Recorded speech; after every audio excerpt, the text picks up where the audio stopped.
have to give North Texas a lot of credit. They showed a lot of toughness, a lot of resiliency. I thought a key stat, again, we were up 4 on the glass at the half, and I felt like that was something that we had to continue with. We ended up getting beat 11 on the glass in the second half and overtime. They ended up with +7 rebound margin. They're a great rebound team. Got to give them credit. It seemed like you guys started the second half in overtime a little bit slow, kind of the same way. I mean, is there any we kind of were a little correlation? flat. Yeah. That was disappointing. Yeah. Like I was asking Courtney, I mean, that overtime, I mean, there's not a whole lot of times like you're going to the locker room and whatnot, but is there enough time to just kind of lose any momentum because you had some close? Well, I think what you said, Troy, we lost some momentum in the first 3 minutes of the second half. Yeah.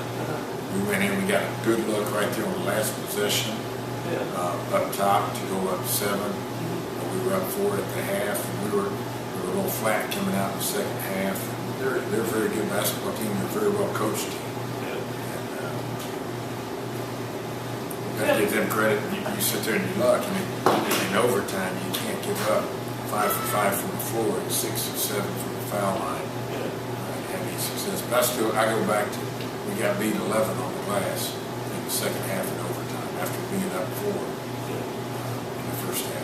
With them, with Mitchell inside and the guards that they had the way they shot, I mean, is it hard to kind of decide what you want to take away defensively? Because I mean, it's really difficult when you have a guy like Williams step up for 25.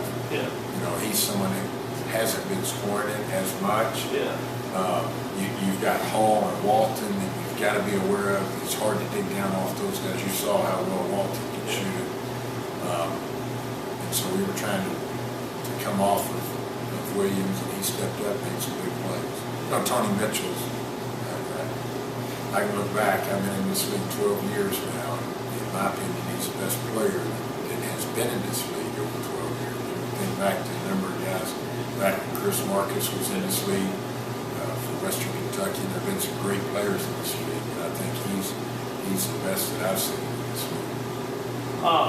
With him, I mean, it seemed like you did a good job with him in the first half. Got a few fouls, and he had 4 points. I mean, what's the difference in the second? I mean, what did he do differently, or just? I mean, you have to spend so much focus on him, and that opens up some other things. That they had some guys step up. Free throws, obviously, that was a point in the first half. I mean, in the second half, you didn't get there as much. I mean, any real? I mean, you guys. I thought Dre was right on the money with it. I thought we were very aggressive in the first half, getting the ball to the paint, creating some foul situations for them, whether it be off the dribble or off the pass. And I thought the second half we weren't nearly as aggressive as we were in the first half. Do you harp on that through the game? I mean, obviously you want them to kind of go through the flow and just kind of do what they're comfortable with. But I mean, you kind of remind them like, hey, in the first half, we were getting the free throw line. It's hard.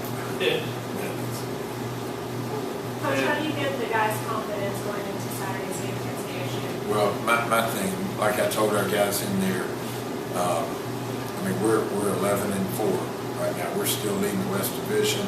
If somebody would have told us on December 27th that we could be 11-4 going into our last game with a half-game lead on our next opponents and a chance to win a division championship outright, I think we'd have been excited to be there. I think we'll be excited to be there on Saturday night. We know we've got a tough challenge. It's a very good team. Arkansas State was picked to win our division, and they're a very good team. We've got to be very good on Saturday night.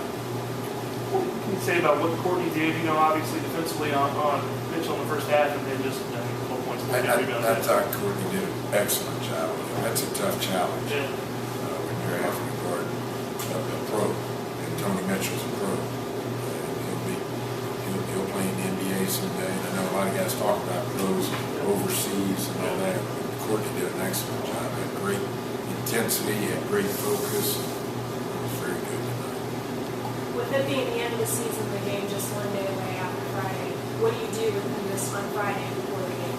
Well, I'm all about fresh legs and fresh minds. That's what we've been about during this 8-week period. We don't do a whole lot on Friday other than shoot and go over tape. That's what we've done for the last 8 weeks. So we'll keep with the same pattern.